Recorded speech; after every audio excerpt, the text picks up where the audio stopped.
Alors, ma mère m'a toujours dit qu'il ne fallait pas parler avec les gens sans savoir à qui vous parlez. Est-ce que les gens qui fument des cigarettes pourraient lever la main, s'il vous plaît? C'est incroyable. Les gens qui ont bu de l'alcool dans les 7 derniers jours? C'est toute la salle. Vous les avez en télé, là? Oui, c'est bien. Les gens qui ont bu de l'alcool dans les dernières 24 heures? Presque toute la salle. Monsieur Morel, est-ce que je suis en sécurité ici? Il y a beaucoup de... Donc, nous sommes tous des utilisateurs de produits, n'est-ce pas? Donc, on y va ensemble. Et ça, c'est la leçon numéro 1 de la démocratie sanitaire, de ce qu'on appelle la démocratie sanitaire. La leçon numéro 1. Donc, commencez par être addict. D'accord? Commencez par l'être. J'appuie en abandon. Hop! OK. Je voulais juste aller très vite. Dans les années 80, il y avait un truc qui s'appelait le sida. À cette époque, il y avait des méchants gens qui nous traitaient de sidaïques et des sidéens et qui traitaient des gens vivant avec le VIH comme cela. Des énormes débats entre les associations sur comment est-ce qu'on appelle des gens qui vivent avec une maladie. Et pile, c'était ça le propos. L'enjeu, c'est de vivre avec. Et donc, la première chose sur laquelle je veux insister, c'est surtout de ne pas dire des gens souffrant d'addiction. Mais deuxièmement, de dire le choix à cette époque, c'était de dire le système de soins, nous sommes des usagers du système de soins. Et cet utilisateur, en fait, en tant qu'usager du système de soins, nous avons des droits. Nous avons des droits en tant qu'usager du système de soins. Et c'est pour ça qu'on utilise le terme usager. Donc, il y a une merde aujourd'hui. C'est que vous, les salauds qui travaillent dans les addictions, vous parlez de usagers de drogue. D'accord? Alors que je conseille vivement de faire très attention dorénavant dans l'utilisation de ce type de terme. Faites très gaffe. L'usager des services d'addictologie sont des gens qui ont des droits. D'accord? Et c'est différent des usagers de drogue qui sont des utilisateurs d'une substance et souvent ils n'en ont pas. Donc, juste, je souhaite souligner cette petite ambiguïté. Quoi qu'il en soit, les usagers du système sanitaire et de vos services, et de beaucoup de vos services, pour vous qui êtes dans des services de santé ou du médico-social ou du social, quoi qu'il en soit, les usagers de vos services sont des gens qui ont des droits par rapport à vous. Tac. Donc, recommandation numéro 2, je vais vite.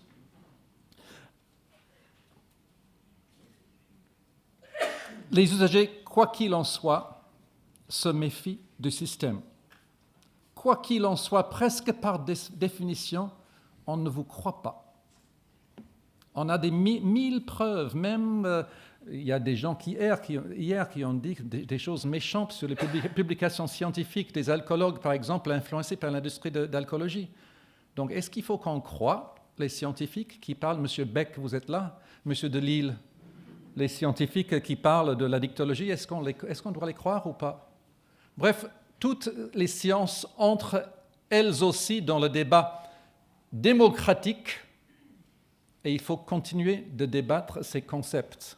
Donc, affirmer comme règle que toute politique sur les addictions, sur les soins pour les addictions, sur les stratégies de réduction de risques et dommages liés aux conduites addictives doit se construire avec la pleine participation des personnes vivant avec une addiction. Rien sur nous sans nous, mais rien. D'accord? Recommandation 3.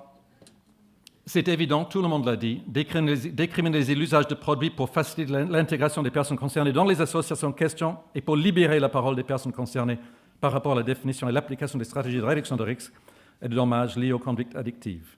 Quoi qu'il en soit, s'il est dangereux de dire qu'on a une addiction, dangereux pour soi, d'accord, parce que c'est stigmatisant, parce que c'est discriminant, mais dangereux aussi pour ses proches, dangereux pour ses enfants, dangereux pour sa famille. S'il est dangereux de le dire, pourquoi je vous le dirai? Vous allez me juger. Vous allez me regarder descendre la rue, vous allez regarder mes enfants. Ça, c'est un enfant d'un addict. Donc, j'ai intérêt et j'ai raison de ne pas vous le dire, d'accord? J'ai raison. C'est pour protéger autrui que je ne vous le dis pas. Donc, recommandation numéro 4, former les professionnels sanitaires et du social en addictologie en compétences de communication.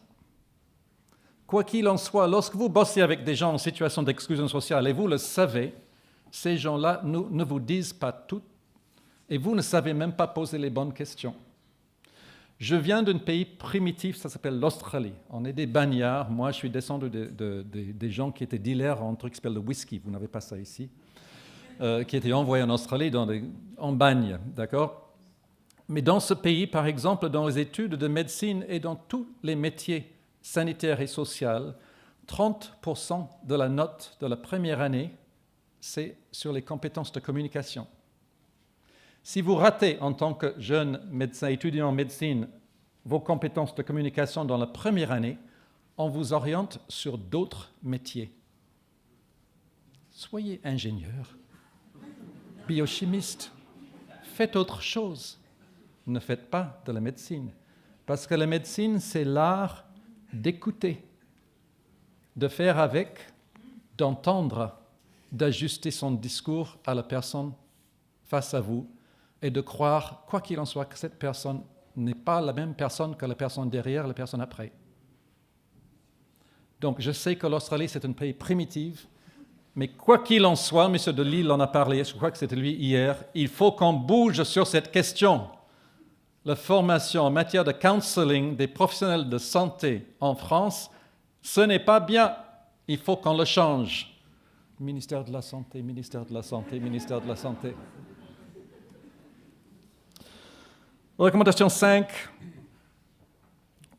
Former les professionnels des sanitaires et des sociales en addictologie, y compris en milieu fermé, à l'intégration des pairs aidants dans les équipes de soins et d'accompagnement et à la présence des associations d'usagers dans le travail de tous les jours. Il faut que ça devienne systématique. Pour bien le faire, il faut que les professionnels soient formés. Les résistances sont énormes. C'était de nouveau M. Delisle, il est toujours là, qui a cité M. Edgar Faure. C'est quoi la phrase? Edgar Faure. C'est quoi la phrase? L'immobilisme est en marche, plus rien ne l'arrêtera. Il parlait de vous.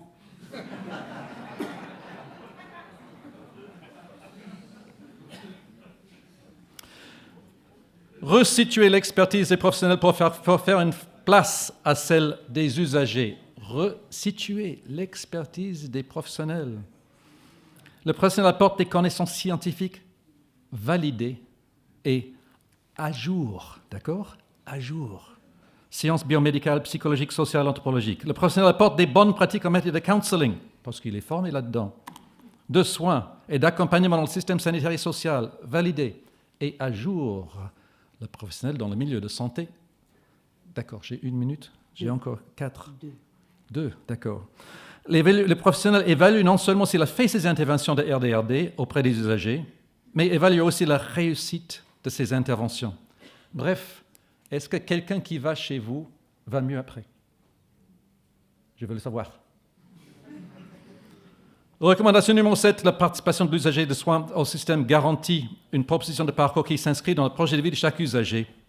Quoi qu'il en soit, et on l'a entendu le premier jour, les déterminants de la santé ne sont pas uniquement sanitaires médicaux, d'accord? Les déterminants de l'addiction, ça concerne un chez-soi d'abord, ça concerne de quoi manger, ça concerne avoir un boulot.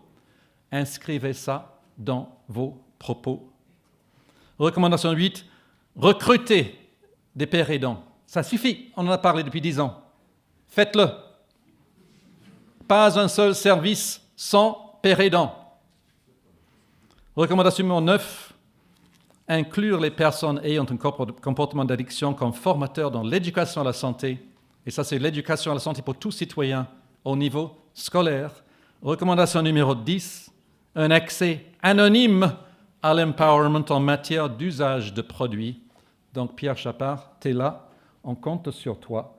Quoi qu'il en soit, les gens ont besoin d'un accès anonyme à toute cette information. Et l'information fournie, ces formations doivent être géniales, accréditées, évaluées, etc. C'est l'anonymité de l'accès. La seule autre chose que j'ai à dire, et ça prend 30 secondes, je n'ai pas assez entendu dans les derniers jours et demi la notion de positive risk-taking. Quelqu'un l'a évoqué hier en disant qu'il faut agir dans les PMI. Il est essentiel. Quoi qu'il en soit, on sait que les gens qui prennent des risques bien sont des gens... On sait que des gens qui gèrent bien les addictions, les dernières études le montrent au niveau sociologique, sont des gens qui prennent des risques. Bref, le mieux que tu sais prendre des risques, le mieux que tu as pu gérer et faire des risques et gérer tes risques, c'est les gens qui réussissent à consommer des produits sans tomber dans les addictions. Donc, il faut qu'on bouge dans cette notion de positive risk-taking. Je ne l'ai pas assez entendu dans les 2 derniers jours. La deuxième chose, c'est l'éducation à la santé pour tout citoyen. Il faut, en milieu scolaire, que cette éducation sur l'utilisation des produits soit claire et dite et valorisée, que ce soit enseigné non pas par des professionnels de la santé, par les infirmiers scolaires, par les médecins scolaires, etc., mais par des enseignants, et que ce soit systématique et évalué. Bref, que tout citoyen soit compétent dans le domaine. Un tout petit peu de temps, parce qu'il va y avoir forcément des questions. On va continuer avec nous. Un grand bravo.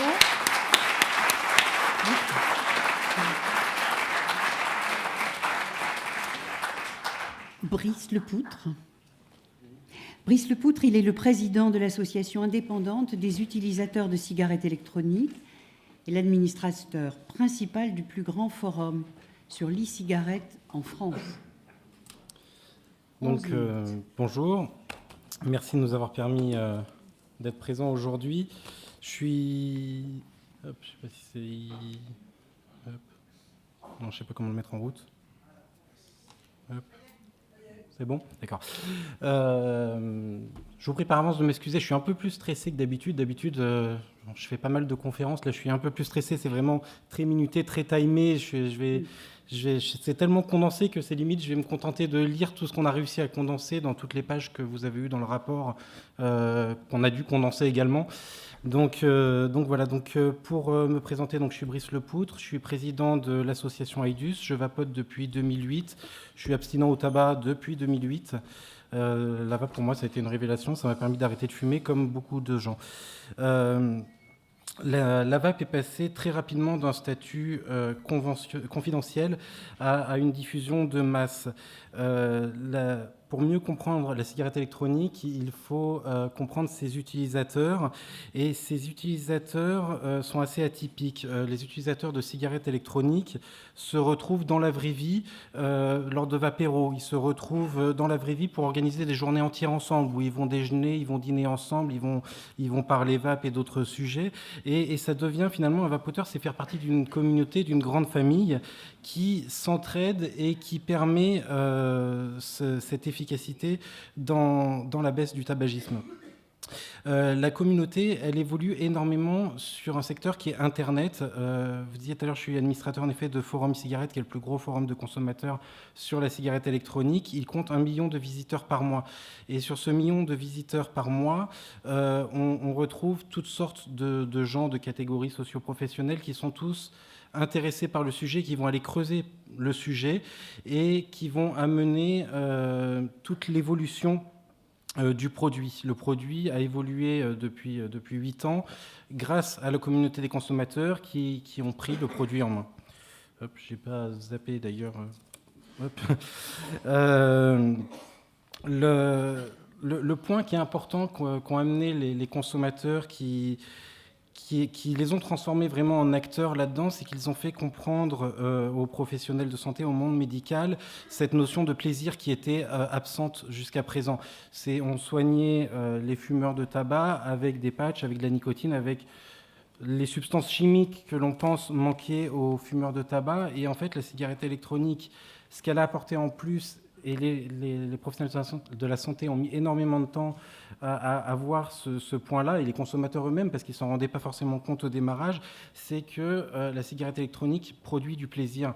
Et en fait, elle permet de combler le plaisir addictif, c'est lui qui rend accro à certaines substances, ce plaisir, et il permet de le combler tout en étant efficace auprès de l'utilisateur. Je me suis un peu embrouillé. Hop, j'essaye d'aller vite. La vape est un produit assez difficile, et c'est là où les utilisateurs ont un grand rôle à jouer. La vape, c'est un produit, c'est pas comme du tabac. Le tabac, vous allez prendre une cigarette de tabac, vous allez prendre votre briquet, vous allez l'allumer, ça va fonctionner.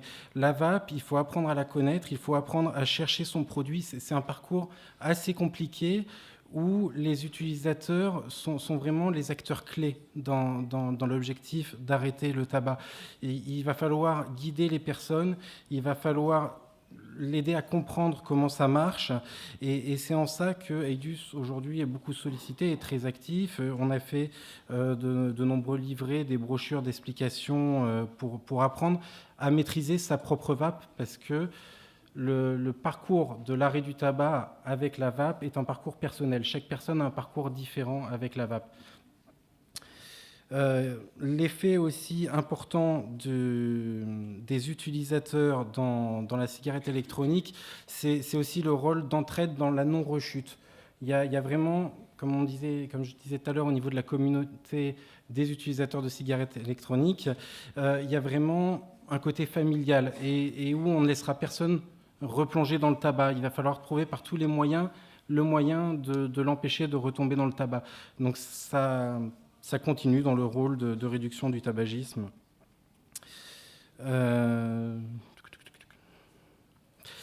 Là où l'utilisateur a vraiment l'expertise par rapport à toute autre personne, c'est que l'utilisateur a bien compris qu'est-ce qui lui permet d'arrêter le tabac.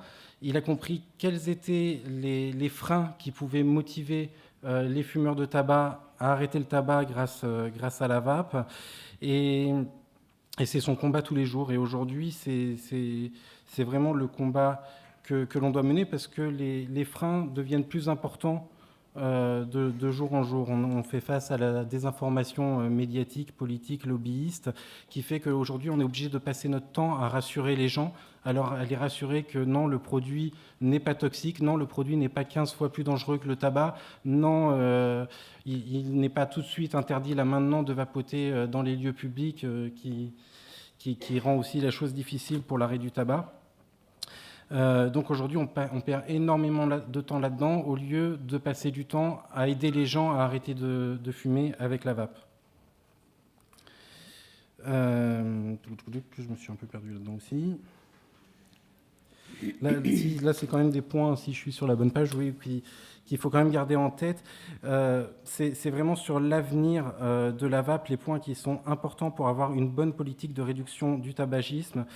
Il est important d'avoir un discours rassurant, un discours positif. Les signaux aujourd'hui sont quasiment tous bons. Le Public Health of England a dit 95% moins nocif que le tabac. La plupart des études vont en ce sens. Il faut que le message soit positif. Malheureusement, aujourd'hui, le seul message que l'on entend, ça va être une petite lettre écrite dans un coin d'un journal d'études qui va faire le buzz pendant 3 semaines, et c'est tout ce que vont retenir les gens. Donc il faut le plus possible essayer d'envoyer des signaux positifs sur la vape. Il faut conserver un prix plus avantageux que le tabac. Ça, c'est vraiment un point où il faut se battre si on veut continuer à une réduction du tabagisme. Malheureusement, il est de plus en plus question de taxes, et de taxes assez lourdes. On nous a même convié 3 minutes à faire partie d'un consortium d'associations européennes, parce que l'industrie pharma et l'industrie du tabac ont saisi la Commission européenne pour demander que la cigarette électronique soit autant taxée que le tabac. Il faut que le choix existe dans le marché, c'est vraiment des points qui sont importants si l'on veut continuer dans la réduction du risque tabagique grâce à la cigarette électronique. Le choix, comme je vous disais tout à l'heure, il n'y a pas de vape universelle. Chaque vape est personnelle et il faut que chaque utilisateur puisse se construire sa vape qui lui permettra d'arrêter de fumer. Et si jamais on l'empêche pour des raisons X ou Y, l'accès à un de ces composants, c'est un risque de rechute vers le tabac. Il faut permettre aux utilisateurs de satisfaire leurs besoins nicotiniques où ils le souhaitent. Le besoin est important pour un utilisateur de cigarette électronique de vapoter quand il sent qu'il en a besoin. Le risque de rechute est énorme. On a très peur de l'interdiction de vapoter dans les lieux publics. Ce que l'on constate dans les entreprises qui ont déjà appliqué, c'est un retour vers le tabac pour 50% des utilisateurs. Donc on a très peur de ce côté-là, sachant qu'aujourd'hui, toutes les études nous démontrent encore qu'il n'y a pas de vapotage passif et qu'il n'y a pas de gêne. On a d'ailleurs fait une charte de bonne conduite pour le vapotage en entreprise pour justement respecter les personnes autour de soi qui n'étaient pas vapoteurs ou autres. Mais on redoute énormément cela. Et pour l'avenir, il faut continuer de s'appuyer de plus en plus sur les utilisateurs de cigarettes électroniques qui sont ceux qui connaissent le mieux le produit, qui l'ont étudié sous toutes les coutures. Donc voilà, je devais faire super condensé. Il reste encore des diapos, mais qui sont disponibles. Tout est de toute façon dans le rapport et dans le débat, on pourra peut-être mieux discuter des sujets, parce que c'est vrai que j'ai tellement à dire et je suis tellement bavard d'habitude. C'était très dur.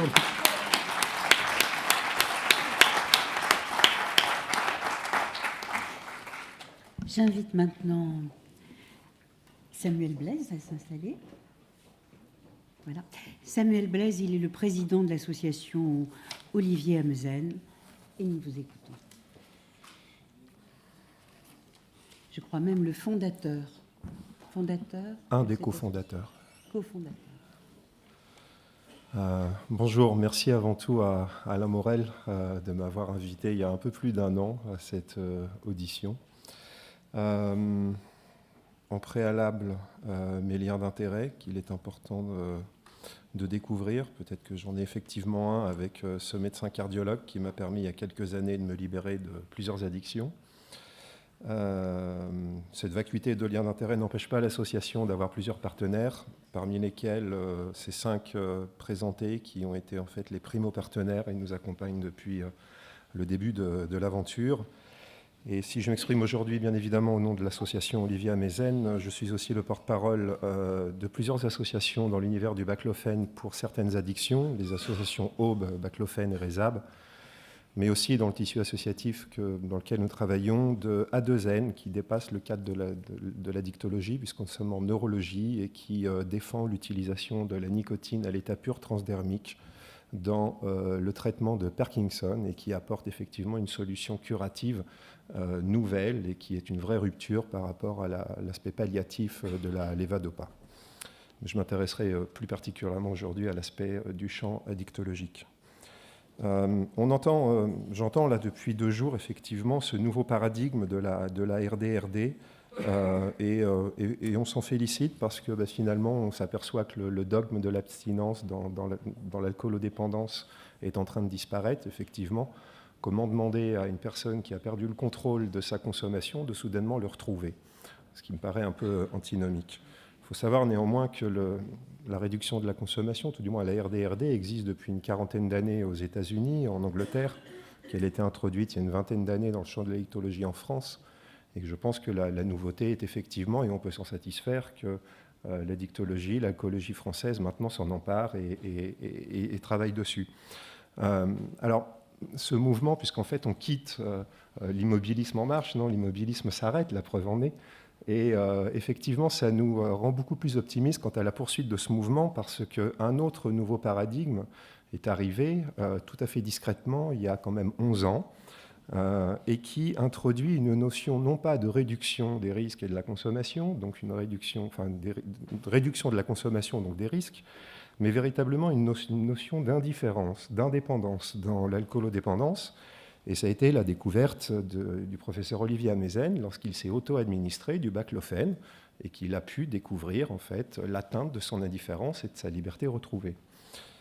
Cette découverte qui est ici, donc son article qui a été publié en 2005, suivi d'un livre grand public qui a été traduit dans plusieurs langues et diffusé au niveau international, a été l'occasion d'un gigantesque mouvement d'adhésion de la part des malades qui ont cherché par tous les moyens à se prescrire du baclofène et des premiers médecins qui, leur serment d'Hippocrate chevillé au corps, ont commencé à prescrire dans un protocole relativement complexe. Alors, bien évidemment, on nous accuse parfois d'être un peu militantistes, un peu offensifs. Oui, certes, il y a une part de militantisme qui est inévitable lorsqu'il s'agit d'une innovation, une découverte de rupture. Bien évidemment, se heurte au début à de l'incompréhension, à de l'immobilisme, à des remises en cause de position, et puis quand ça s'inscrit dans la durée, ça devient un peu plus inquiétant. Donc effectivement, à un moment donné, il faut faire du bruit dans les médias, il faut faire du bruit, il faut publier. Mais il n'y a pas que cet aspect militantiste qui existe, puisque les associations que j'ai présentées, notamment l'association Baclofen, du fait de son nombre d'adhérents, plusieurs milliers, est en mesure de réaliser des enquêtes statistiques fiables et donc publiables, et s'apprête à publier dans les jours ou semaines qui viennent, une étude et une vidéo sur la gestion et la prévention des effets secondaires de ce traitement qui est quand même en fait indissociable et qui est l'une des causes d'échec. Nous sommes, nous aussi, associés, 3 associations, dans la toute première étude de pharmacovigilance participative, Baclofen, dirigée par le CHRU de Lille, dont Benjamin Rolland est l'instigateur principal. Nous sommes au comité de suivi indépendant et sommes pleinement participatifs, ce qui démontre bien que derrière cet activisme que l'on nous reproche, il y a quand même le développement d'un savoir expérientiel qui vient en sus du savoir scientifique et qui vient le compléter. Donc je pense que le débat, quant à dire d'un côté il y a effectivement une médecine sachante et puis des associations excitées, est complètement dépassé maintenant, et qu'il y a plutôt une complémentarité à rechercher. Alors il est temps, je pense, pour cette médecine de spécialité, d'intégrer ce nouveau paradigme d'indifférence qui vient compléter et terminer la dynamique de réduction des risques. Le baclofène n'est pas une fin en soi, ce n'est pas un nouveau dogme qui vient remplacer un autre, c'est un outil supplémentaire dans un arsenal thérapeutique, mais c'est un outil supplémentaire qui est férocement efficace. Il est férocement efficace et on le voit bien. Vous avez sur le schéma en haut à droite la courbe des ventes de baclofène uniquement pour addiction. Alors je sais que certains n'aiment pas que l'on parle des ventes de médicaments, mais elles sont bien le reflet des prescriptions, donc il n'y a pas de tabou. Vous voyez en fait cette augmentation jusqu'à cette barre qui suit finalement le schéma de gauche, qui est celui de la diffusion de l'innovation qu'avait défini Rogers. Et nous en sommes aujourd'hui au tout début, c'est-à-dire dans les adopteurs précoces. Et vous avez en fait une inflexion de cette courbe qui se passe à peu près au milieu de l'année 2014. Qu'est-ce que ça traduit ? Est-ce que c'est un élément endogène lié à cette molécule qui voudrait dire que finalement, est-ce que c'est hype or value ? C'est-à-dire est-ce que c'est un gigantesque opération marketing orchestrée par une petite poignée de bénévoles associatifs qui ont réussi en fait à motiver plus de 100 ou 150 000 malades à entamer ce traitement ? Ou y a-t-il véritablement une valeur ajoutée nouvelle sur cette molécule ? S'il y a un événement exogène, nous allons très prochainement publier un article documenté qui va venir en fait porter éclairage dessus. Mais si c'est endogène, ça voudrait dire qu'effectivement, il y a eu manipulation, tromperie sur le produit et sur ses bénéfices selon les items que vous voyez en bas, au milieu, et qui voudrait dire en fait que finalement tout ça a été une vaste supercherie. Or, schéma de droite en bas, il est intéressant de constater l'écart, mais alors relativement important, entre le nombre de boîtes vendues pour une spécialité et celles qui le sont pour les 7 autres industries sous AMM. Ça témoigne bien quand même d'un engouement et d'une motivation et d'un engagement particulier des malades sur un traitement en particulier aux dépens des autres. Donc, je pense qu'il est aujourd'hui important effectivement d'accepter ce nouveau paradigme de l'indifférence. Effectivement, si tromperie il y a eu sur la marchandise, et certainement que beaucoup de spécialistes un peu sceptiques quant à l'efficacité réelle de cette molécule qui pour l'instant ne dispose pas d'AMM, vont bientôt être assurés à Berlin, puisque le 3 septembre, lors de l'ISBRA-ESBRA, les résultats des 4 études cliniques en double aveugle européennes vont être présentés et qui nous permettront en fait d'en savoir un petit peu plus. Que pourrons-nous attendre de plus en termes de démonstration d'efficacité par rapport à ce qu'aujourd'hui, la mobilisation sociétale et les différentes publications et études menées, qu'est-ce que ça va amener en plus en termes de démonstration d'efficacité, si ce n'est peut-être un écart entre le principe actif et le placebo. Soyons sincères, de grands blockbusters internationaux ont pété les scores avec des écarts contre placebo inférieurs à 10 ou 15 points. Et aujourd'hui, le baclofène, lui, souffre effectivement d'un effet placebo très fort, tellement les malades placent d'espoir dessus.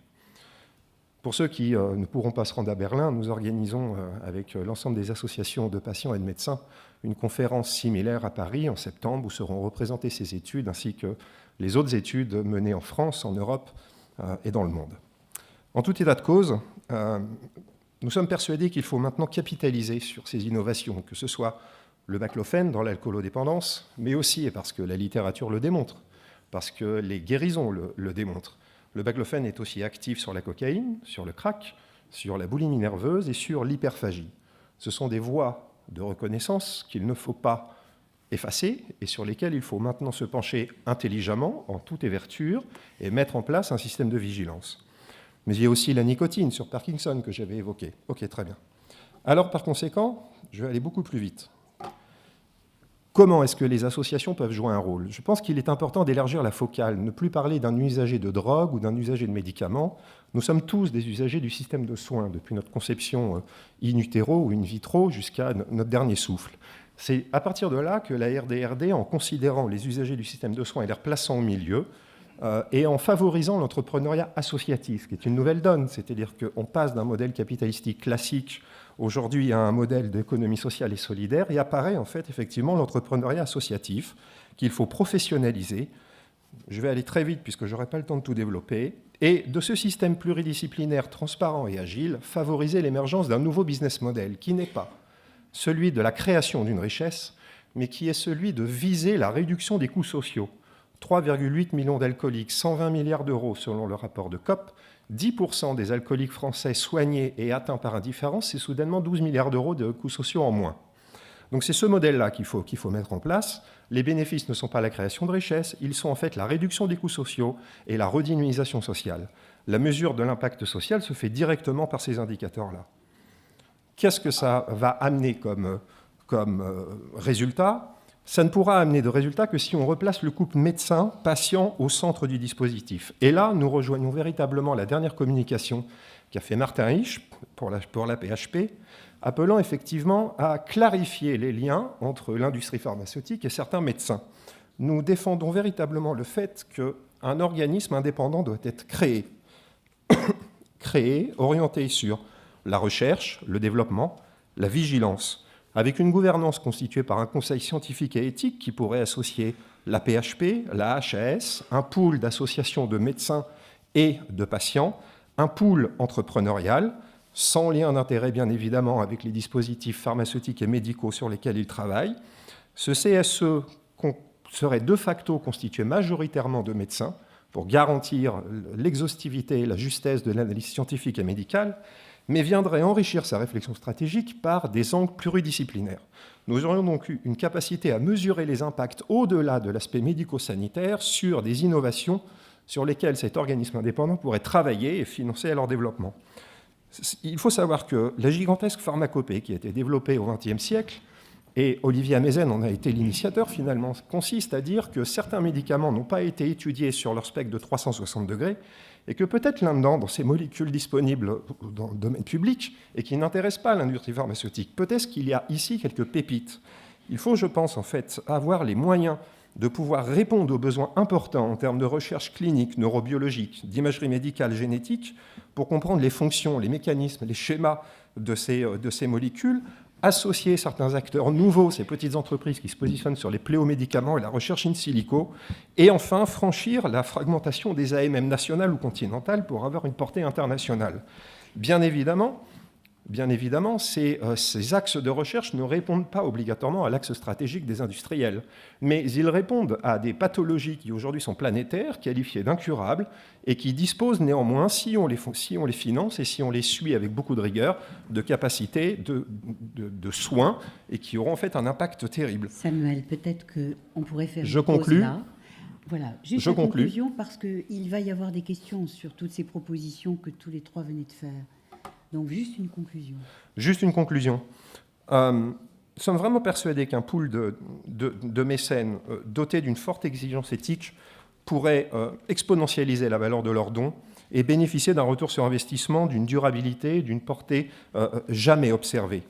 Ces progrès, ces bénéfices multiples et récurrents ne viendront que par une prise de conscience, que par l'engagement sincère d'un groupe pluridisciplinaire, motivé et entrepreneurial. Voilà le résumé de mes propositions sur une Dream Map. J'espère que ça n'est pas qu'un rêve. Merci. Merci beaucoup.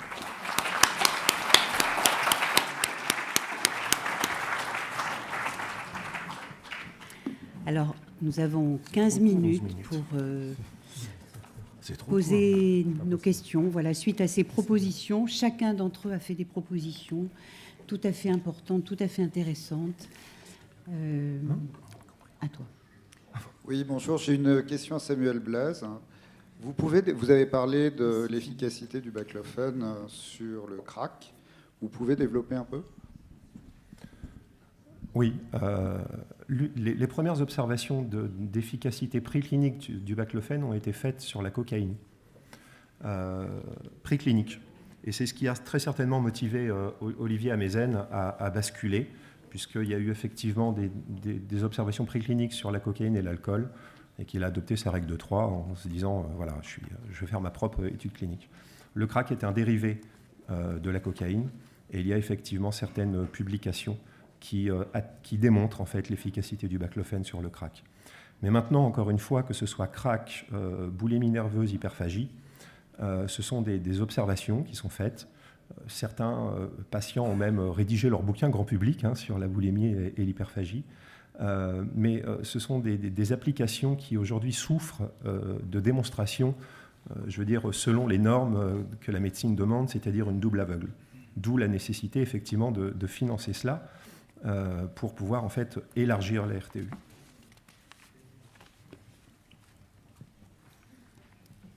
D'autres questions ? Oui. Bonjour, vous avez beaucoup parlé de la présence des usagers aidants dans les différentes structures de soins. La question que je me pose, c'est on sait comment qualifier un professionnel du soin, on sait comment qualifier un professionnel du secteur médico-social, il a un cursus professionnel, une validation par les pairs, etc., une expérience, une compétence. Comment on peut imaginer je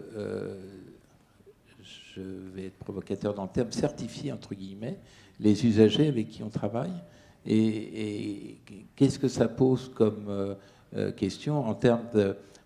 Je remercie M. Blaise d'avoir signalé ces liens d'intérêt. C'est quand même le premier exposant qui le fait et c'est un patient qui nous montre qu'on peut exposer ces liens d'intérêt au sein du ministère de la Santé. Donc je l'en remercie. Et qu'est-ce qui se passe en termes de qualification des professionnels avec qui on travaille lorsque ce sont des usagers? Premièrement, les formations commencent à exister dans différentes universités ici à Paris et dans divers endroits en France. Donc formation DU, etc., etc. Ça existe à l'étranger, ça existe à fond la caisse aussi. Ces formations existent, il faut juste... Évidemment, il y a résistance à recruter parce que si on recrute des pères aidants, pour l'instant, il n'y a pas encore de reconnaissance de ce statut, etc., etc., etc., etc. La deuxième question, c'était sur les intérêts. Ben justement, c'est les intérêts qui sont intéressants. J'ai essayé de vous montrer tout à l'heure, vous êtes tous des usagers de drogue, d'accord, des utilisateurs de produits. Mais vous êtes aussi, la plupart d'entre vous sont des professionnels de santé, de travail dans le domaine des addictions. Moi, je défends un point de vue qui est de dire, dans un monde idéal, vous n'existerez plus. On n'aurait plus ce problème. On irait bien. Tout le monde va bien. On n'a plus besoin de professionnels de santé. Je taquine, mais quoi qu'il en soit, vous avez des intérêts. C'est la source de l'immobilisme du horrible monsieur là-bas. Les addictologues ont intérêt à ce que les addictions continuent. D'accord ? Donc, déclarant cet intérêt, assumons-le. Comme lui, il assume ses intérêts, assumons les nôtres, les vôtres. Ayons des journées de fédération addiction aussi, où il y a les vendeurs de produits aussi. mettons-les sur scène parce qu'ils ont des intérêts. Vous aussi, toi aussi, ayons ce débat démocratique, mettons-le sur scène. Que ce soit ça notre avenir en termes de santé du discours.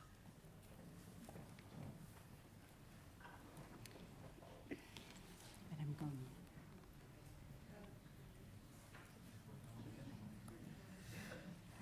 On pourrait peut-être commencer tout de suite. Moi, ma question était pour Monsieur Lepoutre. Je ne connais pas très bien la cigarette électronique. Est-ce que vous pourriez nous dire 2 mots sur les fournisseurs et les distributeurs et les liens finalement avec vos associations? Nous, au niveau de l'association, au niveau de moi-même, on est vraiment sans aucun lien d'intérêt, que ce soit avec l'industrie de la cigarette électronique, l'industrie pharma, l'industrie du tabac. On est vraiment indépendant, c'est vraiment notre critère, EIDUS, le petit I d'indépendant sur lequel on s'est toujours battu. Maintenant, il y a du travail commun, on va dire, parce que les fabricants ont besoin des utilisateurs. Si aujourd'hui il y a de nombreux fabricants, il y a de nombreux revendeurs, si leurs produits sont boudés par les consommateurs, pour vous donner un exemple, parce qu'ils n'ont pas de bouchon de sécurité pour enfants dessus, leur boîte va déposer le bilan. Donc, par exemple, ces fameux bouchons de sécurité, ce sont les utilisateurs qui les ont imposés aux revendeurs. Pareil pour certaines molécules présentes dans les liquides. Donc, il n'y a pas de lien d'intérêt économique, on va dire, mais par contre, c'est presque les fabricants qui ont un lien d'intérêt envers nous, parce que si les consommateurs ne les suivent pas, ils sont foutus. Donc, et vu que les consommateurs, c'était un point que d'ailleurs je voulais aborder, que j'ai pas pu aborder, les utilisateurs, on est sur quelque chose d'assez spécifique avec la cigarette électronique, parce que avant, quand on était fumeur, la santé, on se la détruisait, on l'assumait, on en avait pleinement conscience, et on se la détruisait jusqu'au bout. Quand on devient vapoteur, ce que l'on remarque, c'est qu'on devient très soucieux de sa santé. On est vraiment en train de chercher le moindre petite chose qui pourrait nous être préjudiciable au niveau de ce produit, et à le traquer et à vouloir le faire éradiquer. Donc on est vraiment dans une situation complètement opposée à celle de quand on était fumeur, et que l'on retrouve du coup avec nos rapports avec les professionnels du secteur. Oui, je voudrais demander à Samuel Blaise pourquoi l'expérience des usagers de la nicotine dans les maladies neurologiques, en particulier le Parkinson, n'arrive pas à intéresser beaucoup plus l'univers de la recherche scientifique.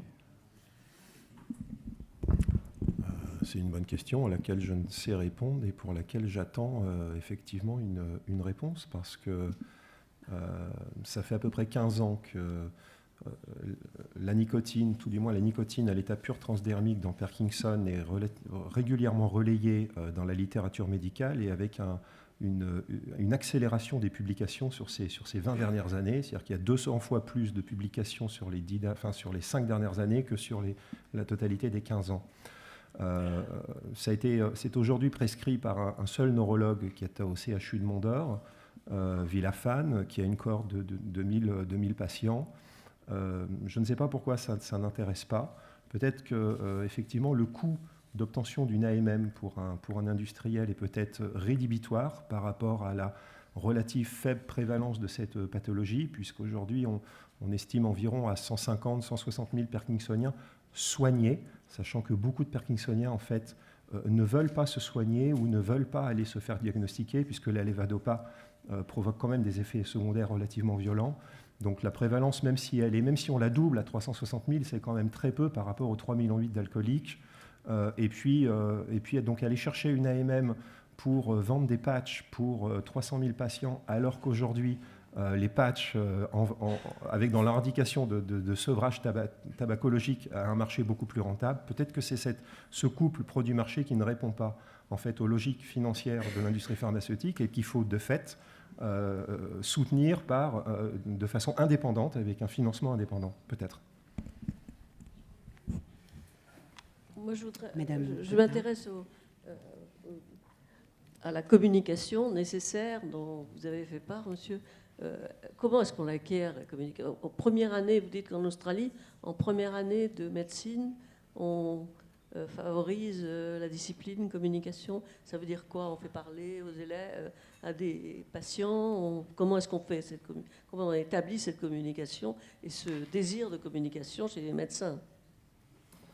C'est des cours sur les compétences de counseling, c'est-à-dire que l'expert française Catherine Tourette-Turgis Il faut lire Le Monde de samedi ou dimanche, et il y a une page sur elle et sur l'Université Patient, sur l'art du counseling. Il y a un expert dans la salle. Non? Je l'ai rencontré ce matin, une Australienne. Là. Donc, expert sur le counseling, ça se forme, ça s'enseigne. Très typiquement, énormément de boulot en jeu de rôle. C'est un temps de formation reconnu par des professeurs de counseling, par des professionnels de ça. Beaucoup avec et typiquement les examens de la fin de l'année, on les met sur scène avec des comédiens, et les comédiens jouent des rôles différents. Le comédien joue le rôle d'un malade qui ne dit pas tout, par exemple. Le comédien joue le rôle d'un malade ivre, le comédien joue le rôle d'eux. Ils sont évalués par un comité d'experts, etc. C'est comme pour les autres sujets. Hein. Alors, nous allons prendre une question, monsieur, ça fait un petit moment. Et ensuite, notre comment dit-on, community manager, qui aura 2 questions. Une question à monsieur Charbonnier. Alors, on garde des questions courtes, il nous reste exactement 4 question à monsieur minutes. Lepoutre. Que pensez-vous du terme cigarette électronique et de la suggestion qui a été faite ici de le remplacer par vaporiseur individuel, je ne sais quoi, vaporisateur. Il y a de nombreux noms à la cigarette électronique. Moi-même, je l'appelle en dehors des conférences ou des choses comme ça, autrement que cigarette électronique, mais c'est le terme sur lequel elle s'est fait connaître, c'est le terme sur lequel les fumeurs surtout viennent la chercher. Pour eux, cigarette électronique, c'est alternative au tabac, et du coup, c'est là-dessus que les gens viennent chercher le produit. Les utilisateurs avancés, on va dire, ceux qui ont déjà au moins 2-3 mois de bouteille, arrêtent d'appeler ce produit cigarette électronique. Mais c'est le nom commun qui lui a été donné, malheureusement à tort, parce qu'elle n'a rien de cigarette. Elle lui fait beaucoup de mal. Ce nom lui fait beaucoup de mal. Mais malheureusement, le changer, c'est trop tard. C'était dès le démarrage qu'il fallait lui trouver un nouveau nom. Et aujourd'hui, si on lui change de nom, ça ne pourra que dénaturer ce qu'elle est et ralentir son envie pour les fumeurs d'y aller.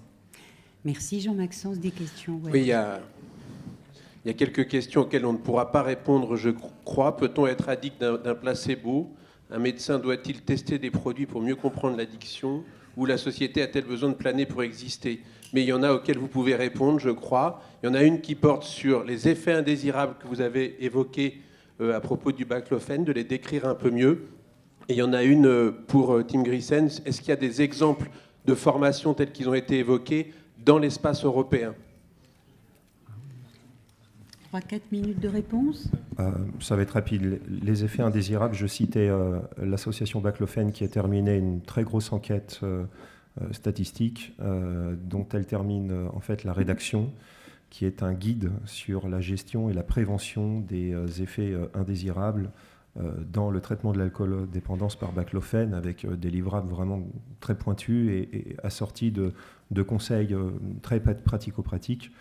Cette étude va bientôt être publiée sur leur site, baclofen.org, et elle sera complétée d'un film de 50 et quelques minutes qui sont des interviews croisées entre des primo-prescripteurs, le Jory, Beaurepaire, et plusieurs patients, et qui abordent effectivement tous ces chapitres. Donc vous aurez un extrait in vivo de ce que sont les effets secondaires.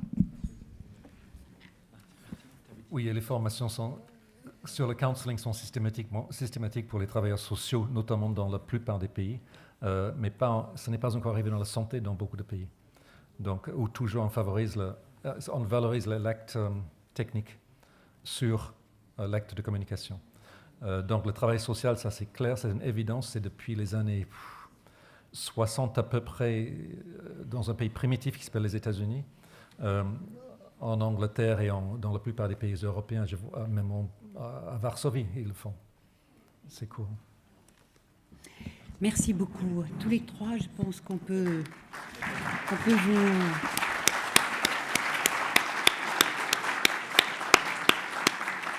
vous applaudir de cette expertise expérientielle. On va maintenant inviter Jean-Pierre Coutron à nous rejoindre.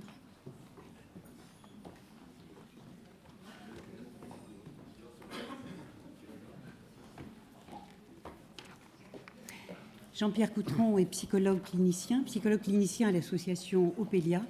Il est aussi président de la Fédération Addiction. Il est co-auteur de nombreux ouvrages, dont 3 qui ont vraiment à voir avec notre sujet. Mémoire des addictions, guide mémoire des addictions, le guide mémoire de la réduction des risques et salle de shoot. Alors, Jean-Pierre Coutron va répondre à cette question, va faire lui une proposition maintenant sur comment organiser le dispositif de prévention, de réduction des risques et de soins pour qu'il intègre la réduction des risques et propose des espaces différenciés sans les cloisonner. 15 minutes. Voilà, donc comme beaucoup d'autres intervenants, je me suis demandé ce que voulait dire le sujet et vous aurez compris que pour moi, le mot important, c'était le mot organisation. Donc on m'a posé une question qui est plutôt sur un schéma organisationnel. Donc je pense qu'avec ça, le jury, enfin les organisateurs voulaient brider ma capacité parfois à me perdre dans des chemins de traverse. Donc je vais essayer de rester sur la question très organisationnelle. Très vite, rappeler, parce que j'en ai besoin, mais ça fait redite avec des choses que vous avez entendues, les points importants de la RDR, mais vous verrez pourquoi je les rappelle. Le aller vers, c'est évident. Peut-être, n'oublions pas, qu'avant qu'il y ait la RDR, il n'y avait qu'un public qui était rencontré. Tim Grissen évoquait cette capacité des institutions à recevoir les gens pour lesquels elles sont faites. Donc au bout d'un moment, on ne réfléchissait que sur le public qui venait. Si on continue, on a beaucoup entendu parler, et c'est pour ça que je le rappelle, de l'importance de l'autosupport. Ce que la RDR a apporté, c'était une expertise autre, et l'expertise de l'autosupport. Et puis, des points qu'on va essayer de redire en termes d'organisation, ils ont été dits en termes cliniques, cette idée d'agir progressivement et d'agir dans la diversité. Si vous avez bien suivi certains orateurs, il y a peut-être une bataille. Est-ce que l'usager est un précaire pour l'un? Est-ce que l'usager est au contraire un cadre super inséré pour le troisième? Est-ce que l'usager est un jeune consommateur? Didier Gell est en partie, on peut faire l'hypothèse que ça s'est appelé consultation jeune consommateur, parce qu'à l'époque, ça s'appelait consultation jeune cannabis. Voilà, il faut le rappeler aussi. Et donc, il y a comme ça un certain nombre de fondamentaux. Et un dernier point que je voudrais reprendre à Marie Nougier d'IDPC, c'est aussi une question qui est trop peu souvent posée, c'est la question des affectations budgétaires, et rappeler qu'une grosse partie des affectations budgétaires de la lutte contre les addictions tourne du côté de la répression, avec tout ce qui va avec, et qu'on pourrait aussi réfléchir à un équilibre des budgets, et elle le disait d'entrée, et c'est pour moi important de le rappeler là. Pour parler d'organisation, il faut refaire toujours un petit peu d'histoire, et je reprendrai ce que disait Marie-Geoffrey Roustide en disant qu'effectivement en France, il y a quelque chose qui s'est fait dans la RDR, et que quand on compare, moi je l'ai fait pour cette présentation, avec ce qui s'est fait chez nos collègues étrangers, on peut être que vraiment très surpris. Le modèle européen est plutôt un modèle gradualiste, alors avec des nuances, on pourrait creuser les choses, mais c'est plutôt un modèle gradualiste, avec les avantages que vous trouvez rappelés là, et notamment dans le gradualiste, c'est que c'est souvent les mêmes associations ou les mêmes acteurs qui font la mission de réduction des risques, la mission de prévention et la mission ou les missions de soins telles qu'elles ont évolué. Et ce point est un point beaucoup plus important. En préparant cette présentation sur l'expertise pour vous, je me rappelais un travail qu'avait fait Claude Gau, et comme je suis au Conseil national du sida, c'est un texte que j'avais beaucoup travaillé, en disant qu'il y avait toujours 3 niveaux d'expertise: l'expertise de la recherche, l'expertise des pratiques et l'expertise de l'organisation et de la mise en œuvre, et qu'en France, une des expertises qui est le plus oubliée, c'est la 3e, et c'est peut-être pour ça qu'on se demande pourquoi tel outil génial, telle pratique géniale n'a jamais diffusé comme elle aurait mérité de diffuser. Et donc, réfléchir à ce 3e niveau d'expertise n'est pas de trop, même si c'est en fin d'après-midi, après 2 jours, une journée et demie déjà, d'une grande richesse. Donc je vais vous donner quelques éléments. Le premier, c'est quel est l'avantage de ce truc gradualiste? Alors je vais le redire, non pas autrement, mais avec un point de vue de clinicien, pour compléter ce qu'en a très bien décrit Marie-Geoffrey hier en ouverture. C'est d'abord, ça nous permet de répondre à la question de la diversité des publics. Quand on a une prise en charge gradualiste, on peut proposer naturellement, à moindre coût, une plus grande diversité de pratiques, et notamment, on peut avoir quelque chose dont vous entendez parler de plus en plus dans ces 2 jours, c'est-à-dire autant d'actions du côté du soin, avec une définition peut-être classique du soin, que d'actions du côté de la réhabilitation psychosociale, du côté de l'autosupport, du côté de l'accompagnement des personnes. En France, il y a une zone aveugle, c'est notre collègue suisse, je ne retrouve plus son nom, c'est mon bug habituel, mais qui a montré, enfin il y a des études là-dessus qui sont magnifiquement documentées, la majorité des addicts, on aurait pu faire la question qu'a fait Tim Grissen, la majorité des personnes consommateurs arrêtent sans jamais consulter les soignants, ils arrêtent d'eux-mêmes, ils arrêtent petit à petit dans des démarches d'auto-prise en main de leurs problématiques. Et donc, avoir des schémas diversifiés, c'est quelque chose d'important. La deuxième, c'est du côté de l'usager. Eh bien, en faisant ça, on lui permet d'avoir des trajectoires beaucoup plus fluides. On évoquait le bug de départ que tu évoquais, Marie, avec les tenants de l'abstinence, les tenants de la RDR, et qui ont fait parfois un peu du frontal, là où on aurait pu faire de la continuité. On vient de faire, avec beaucoup d'acteurs, une étude sur l'hexapacarud. Il y a un truc, par exemple, qui est étonnant, c'est que l'information entre l'hexapacarud, même dans la même gestionnaire, ne passe pas. On demande à l'usager de repartir à zéro, de se représenter, de redémarrer. Voilà. Plus on est dans un modèle intégrationniste, moins il y a ces effets de seuil et ces effets de coupure. Et puis, le troisième, j'insisterai pas, parce qu'on m'a demandé de me tenir un rôle organisationnel, mais il y a de très beaux travaux de notre collègue Marc-Henri Soulet en Suisse sur la difficulté de travailler quand on est aux côtés de l'usager dans cette position d'accompagnement et d'autosupport. Soyons clairs, un certain nombre de cliniciens, c'est beaucoup plus simple pour eux de travailler à partir de leur savoir et de demander à l'usager de venir les rencontrer dans leur savoir. Quand on se met à l'écoute de l'autre, on crée des zones d'incertitude, y compris pour le professionnel, et ce partage des savoirs est difficile. On évoquait la possibilité d'avoir des postes mixtes, de cheminer entre les deux. C'est pas aussi simple que ça, d'être capable de cheminer entre les deux. Voilà. Alors, si je continue sur le point, qu'est-ce qu'on a en France? On a eu une installation, au contraire, elle, très limitée. Alors, vous me permettrez deux rapports. Le premier, c'est la loi de 70. La loi de 70, je vais la caricaturer, mais quand même, c'est plutôt un modèle de soins psychothérapeutique, avec un point important, qui est la pénalisation de l'usage. Et vous auriez été dans cette salle, dans les débats de la loi de 70, le grand instrument dont personne n'a parlé depuis aujourd'hui, depuis 2 jours, c'était l'injonction thérapeutique. IT, injonction thérapeutique, c'est-à-dire un schéma qui faisait qu'on allait aux soins parce qu'on avait été interpellé et qu'on disait finalement, nous ne te mettrons pas en prison si tu vas consulter. Voilà. L'accès aux soins, c'était suite à la menace ou à l'interpellation. Et la grande mesure novatrice, c'était l'injonction thérapeutique. Je ne reprendrai pas ces 2 points, mais parce qu'ils ont été, je crois, suffisamment décrits. Qu'est-ce qui fait peur? Encore aujourd'hui, je suis de ceux qui ont mené le débat sur la réduction, sur les salles de consommation. Les 2 grandes objections que j'entendais quand on en discutait avec tous les collègues avec qui on avait relancé ce débat, c'est vous allez favoriser l'entrée dans la drogue. Pourquoi? Parce qu'en diminuant le risque, vous diminuez la peur. Et si vous diminuez la peur, les gens iront consommer. Et puis, deuxième objection, qui a encore été utilisée il y a 15 jours, j'ai vu dans un article, vous allez diminuer la volonté de se soigner. Pourquoi? Parce que pour se soigner, il va falloir toucher le fond de la piscine, il faut en avoir ras-le-bol. Et si vous leur soulagez leur souffrance, eh bien, ils ne voudront plus se soigner. Ça prouve la méconnaissance de ce que c'est que la trajectoire d'un usager ou d'un PACA, comme dirait notre collègue Tim Grissen. Alors, du côté de la loi de 2004 qui va consolider la réduction des risques, on est à la grande loi d'après, on est dans la lutte contre le sida. Donc là, quels sont les grands instruments? Vous l'avez dit, c'est les programmes d'échange de seringues et c'est les TSO. Hein. C'est autour de ça que ça se bataille. On ne demande plus à l'usager d'aller vers le soin en échange d'éviter la prison, on lui propose d'aller vers lui et de lui proposer des instruments qui sont un peu plus adaptés.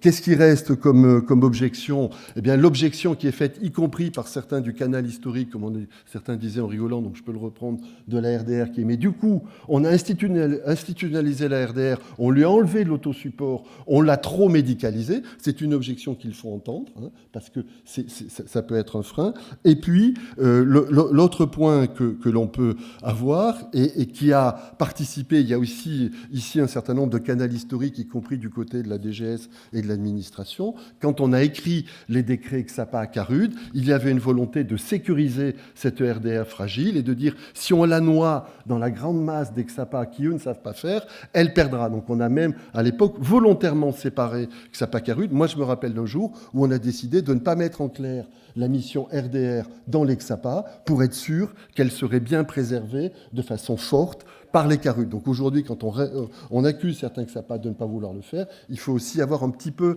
la mémoire de l'histoire. Et je trouvais très bien que Vincent Meille ose dire, effectivement, il y a des lieux de soins à qui on a dit, vous êtes là pour faire du sevrage. Donc il faut qu'ils se débrouillent pour retordre le cadre, mais c'est parfois plus compliqué de retordre le cadre. Pour aller très vite et essayer... Ouh là, j'ai appuyé sur le cannabis, qu'est-ce que ça va faire ? Ce qui est effectivement une flèche cannabis, plus. Pour ceux qui sont montés à la tribune, je vous le confirme.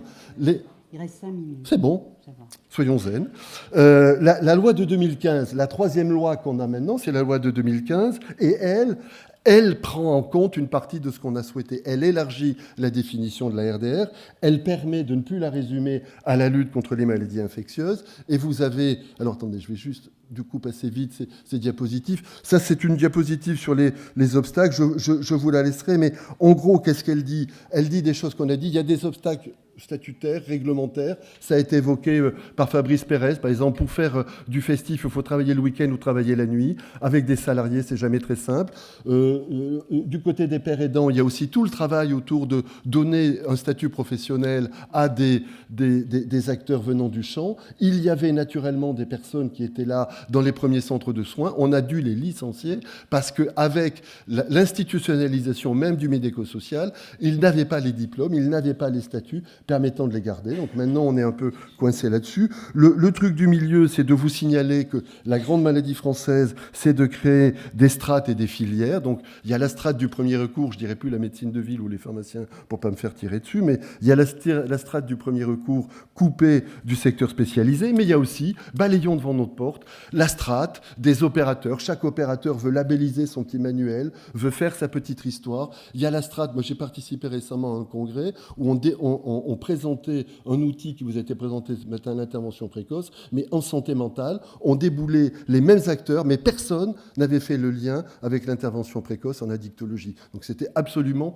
complètement schizophrénique, chacun enfermé dans sa petite citadelle. Et puis, il y a des confusions au niveau des dispositifs, et j'en redirai un mot. Donc là-dessus, maintenant, on va sur la loi de 2015, et la loi de 2015, elle nous ouvre un certain nombre de pistes que vous voyez là, et en étendant à l'ensemble des substances, en sortant, la première diapositive était pour nous importante, puisqu'elle sort la réduction des risques du champ strict de la lutte contre les maladies infectieuses, et qu'elle la met de façon plus globale sur les questions de toxicomanie. Alors, pour terminer, mes recommandations, la première, j'ai juste à la citer pour la beauté du geste, c'est la formation. Sur la formation, il y a un vrai travail à faire, parce que si vous mettez bout à bout ce que les uns et les autres ont dit, on l'a à peu près le programme de formation.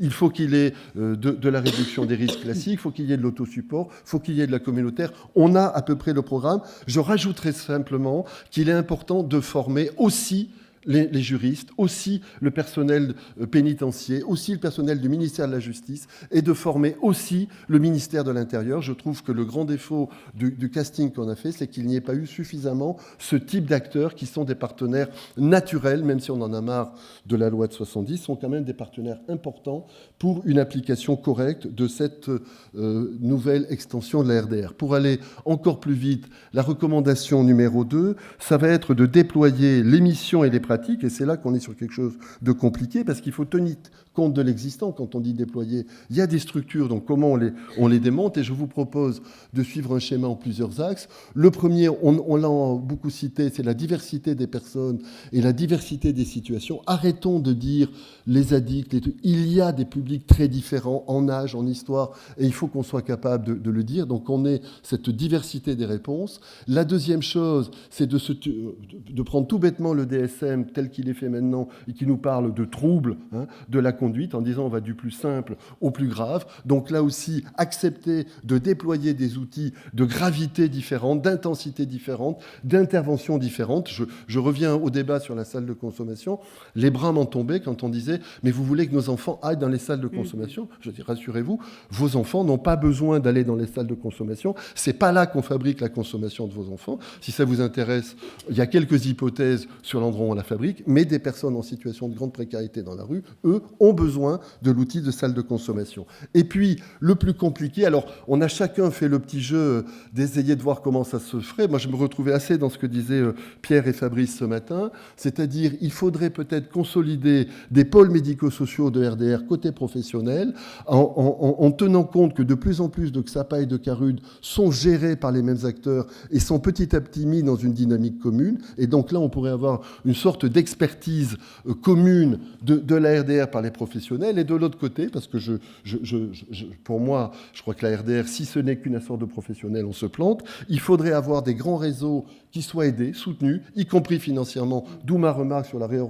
réorientation d'un certain nombre de budgets, et qui fassent une place à tout ce qui est de la RDR, du côté de la santé communautaire et du côté de l'autosupport. Ces deux seraient naturellement en dialogue. On n'est pas forcé d'être des bisounours, mais on n'est pas forcé de se plier à cette espèce de concurrence que l'on génère entre nous, et on peut penser en termes de complémentarité entre les deux. Et parce que je ne les ai pas oubliés, si on considère, et je crois que c'était dit par un intervenant cet après-midi, ce matin, que ces acteurs ont un peu plus la mission principale de faire de la RDR, on aurait des acteurs qui ont la mission de faire de la RDR, non pas secondaire en sens d'importance, mais parce qu'ils ont d'autres choses à faire.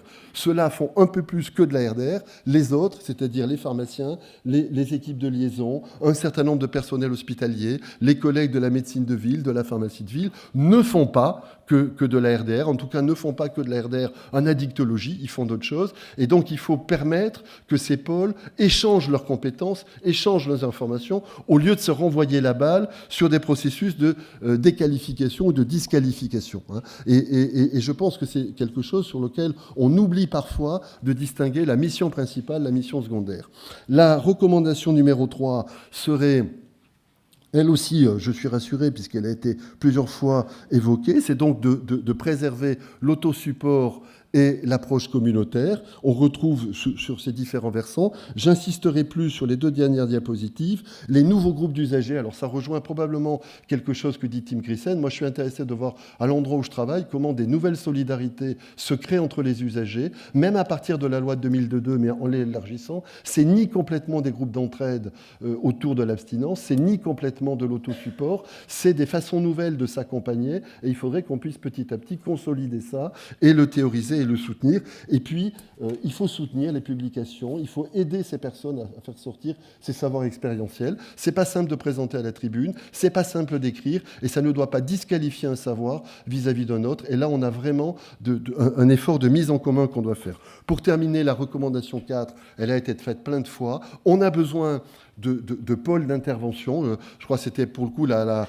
proposition de Fabrice. Il faut aussi qu'il y ait, Fabrice Pérez, il faut aussi qu'il y ait des pôles d'expertise. Ces pôles-là, ils ont besoin d'avoir des moyens supplémentaires. Ils ont besoin d'être pris dans des dynamiques d'organisation supplémentaires. On l'a vu avec les salles de consommation, on le voit avec Cousine First, on le voit avec Tapage. Mais j'insisterai toujours sur le dernier point.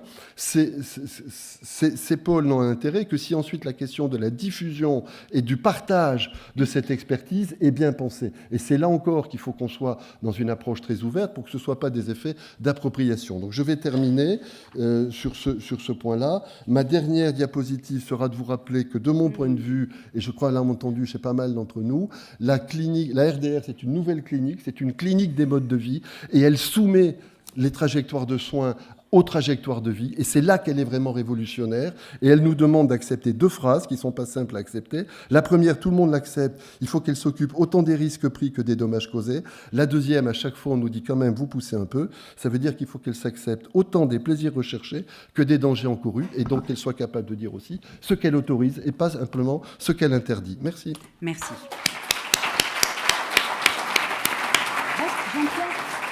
Jean-Pierre, tu peux...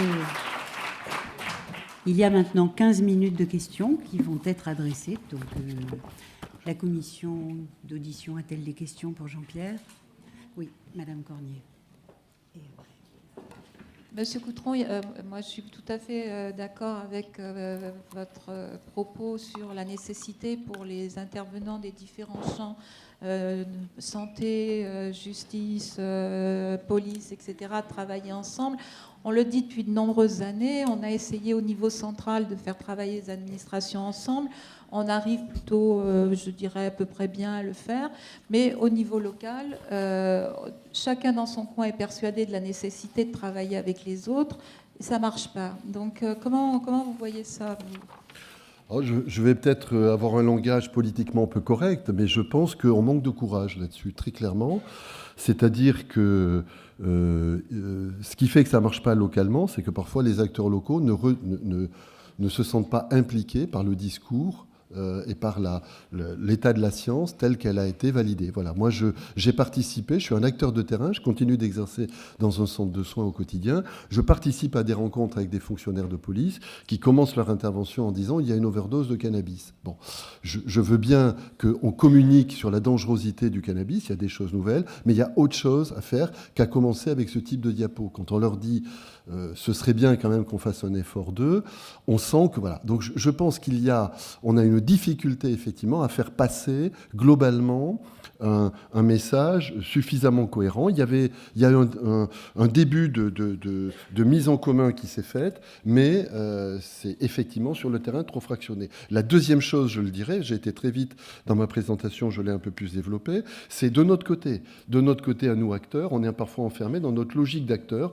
pour le dire clairement, dans notre logique d'association. Donc là, il y a l'association A qui fait plutôt de la prévention, donc elle va plutôt pousser sur la prévention sur le terrain. L'association B fait plutôt, entre guillemets, la réduction des risques. Pour continuer à les opposer, vous avez compris que ce n'est pas ma conviction, mais localement, quand c'est le même budget qui est partagé par l'ARS, soit entre A, soit entre B, ça génère des phénomènes de compétition, de concurrence, et parfois même, ça génère des dysfonctionnements qui fait que du coup, sur le terrain, le discours commun, non seulement il n'est pas tenu, mais c'est même, je te cache une carte sous la table pour empêcher que tu joues la partie. Je le dis crûment parce que l'intérêt d'une commission d'évaluation comme celle-ci d'expertise, c'est de soulever ce qu'il y a sous la table et de mon point de vue, de s'attaquer à ces problèmes organisationnels qui, dans un certain nombre de lieux, expliquent une partie des questions qui se posaient. Pourquoi tel savoir-faire n'a pas été diffusé ? Eh bien, parce qu'effectivement, on est dans un contexte parfois qui nie la diffusion, qui la rend beaucoup plus compliquée. Voilà, je m'excuse d'avoir été peut-être un peu trivial dans ma réponse, mais c'est de ma posture d'expert, mais aussi de ma posture d'acteur de terrain qui le vérifie trop souvent. Claude Magnin. Comment est-ce que vous expliquez cette différence entre l'Europe et la France ? Pourquoi est-ce qu'on ne peut pas envisager quand même, on parle tout le temps d'Europe, comment est-ce qu'on ne peut pas envisager que sur des problèmes aussi graves, il n'y ait pas une réflexion commune sur la gradualité, par exemple? Je pense en tout cas, pour être un peu plus optimiste que ma première réponse, que les choses ont plutôt bien évolué en France ces dernières années, c'est-à-dire petit à petit, on s'est rapproché de ce modèle intégrationniste et on s'est rapproché d'une partie de ce qui se fait en Europe. La deuxième chose, c'est que les outils, alors je sais qu'il y a l'OFDT est représenté ici, les outils pour permettre aux collègues de penser la situation européenne, il faut sans arrêt les donner, sans arrêt donner de l'information sur ce qui se fait à l'extérieur, ainsi de suite. Donc là, je dirais du côté des professionnels, les choses ont plutôt bien bougé. Après, il y a une crispation sur la loi du côté français, qui est quand même très spécifique. Je suis un acteur qui commence à être âgé. Je suis étonné de voir à quel point des collègues dans d'autres pays, dans les 30 années que j'ai fait dans ce champ, ont tantôt durci la loi, parce qu'ils l'ont durci, mais ensuite ont été capables à certains moments de l'assouplir, ont bougé, alors qu'en France, on est resté accroché à une sorte de l'imagino-imaginaire, qui est de dire c'est parce qu'on interdira, ce que j'ai essayé de rappeler, et avec une confusion des niveaux d'interdiction entre le travail éducatif.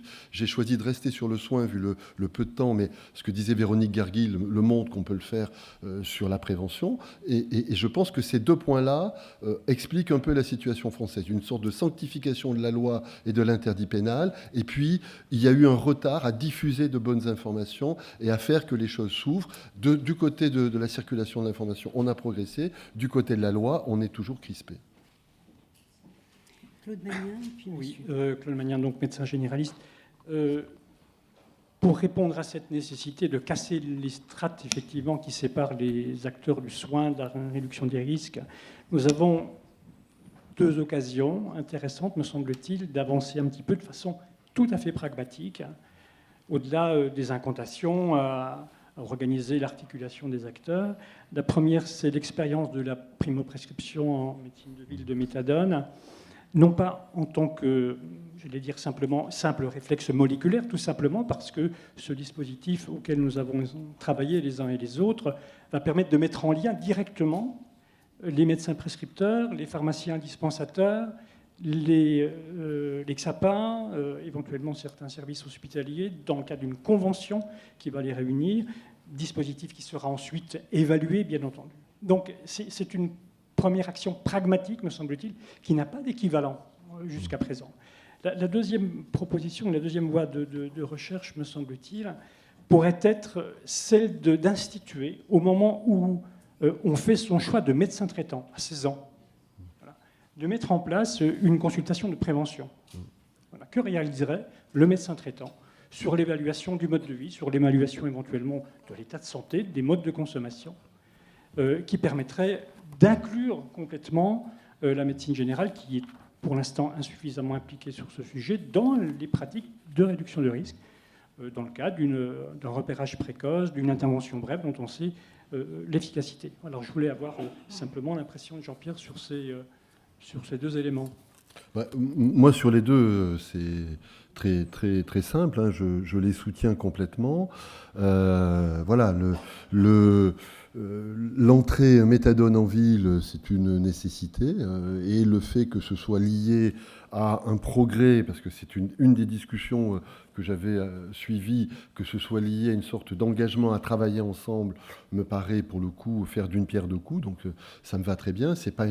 La convention ne sera pas contraignante, mais elle permettra un petit peu cette mise en commun et le fait de se décloisonner. La deuxième chose, une consultation de la dictologie, effectivement, à un temps T symbolique en médecine de ville me paraît aussi quelque chose d'intéressant. C'est toujours pareil. C'est pas de ne pas faire ce genre de truc. C'est si on crée des nouveaux points de rencontre, à chaque fois de les penser comme étant en lien avec le reste. Et encore une fois, cette idée de dire que plus des entrées seront générales, plus elles seront ouvertes, plus elles seront diversifiées, mieux ce sera. Mais en même temps, on sait bien qu'une des difficultés de repérer la problématique, c'est au cas où je resterai avec la problématique sur le dos, sur le bras, parce que cette problématique me demanderait de devenir un intervenant spécialisé, alors que j'ai choisi d'être et de rester un intervenant généraliste. Et les deux doivent être respectés. C'est-à-dire, pour moi, dire que quelqu'un a choisi d'être un intervenant généraliste, c'est tout sauf une critique. C'est dire qu'il a choisi de faire ce rôle difficile, de faire un premier terrain de rencontre. Mais du coup, il faut que si jamais il rencontre une situation qui lui demanderait de s'investir au-delà de ce qu'il peut faire, le lien soit fait. Et c'est là-dessus, je trouve, qu'on a de vrais progrès à faire et les outils que tu proposes, par exemple, pourraient participer de ces progrès. Monsieur avait demandé la parole. Oui, en revenant sur les interventions de l'après-midi et profitant de vous pour relancer sur une question ou deux.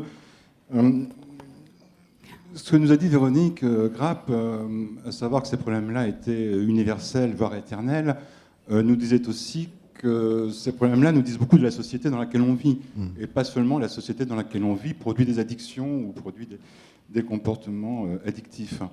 Et si je dis ça, c'est pour m'appuyer sur Tim Grissen, de voir avec vous si effectivement les droits des malades et la démocratie sanitaire restent au fond des ressources, sinon thérapeutiques, en tout cas des conduites thérapeutiques, partagées évidemment entre le soignant et le soigné. Avec une nuance malgré tout, et je crois qu'il faut quand même le dire nettement, à savoir que nous sommes dans un moment où ce qui se radicalise le plus dans les comportements, en tout cas dans les situations, ce sont les inégalités sociales, avec les phénomènes de crise démultipliés sur l'urbain, sur l'éducation, sur les familles, sur la santé, sur le corps. Donc voilà, donc juste vous relancer. Peut-on trouver dans les droits des malades, dans la démocratie sanitaire, dans les idéaux démocratiques tels qu'ils ont été repris dans ce logiciel, la démocratie sanitaire, une ressource, effectivement, pour la médecine et pour les conduites thérapeutiques, en tout cas pour les suivis thérapeutiques d'une manière générale. Et non Merci pas de un votre ennemi. question. Peut-être on va laisser Jean-Pierre répondre. Alors je ne sais pas si je vais pouvoir y répondre. Je vais peut-être faire 3 scansions pour répondre. La première, je pense qu'effectivement, une partie du travail que l'on a à faire dans l'accompagnement des familles et dans l'accompagnement des personnes, et c'est là qu'il faut être très respectueux des différents outils qui ont été évoqués, c'est parce qu'on est quand même dans une société où l'individu neutre, libre de ses choix, est parfois une grande fiction. C'est-à-dire qu'il est quand même bombardé et pris dans un certain nombre de messages qui ne sont pas aussi neutres que ça et sur lesquels certains travaillent avec beaucoup d'attention.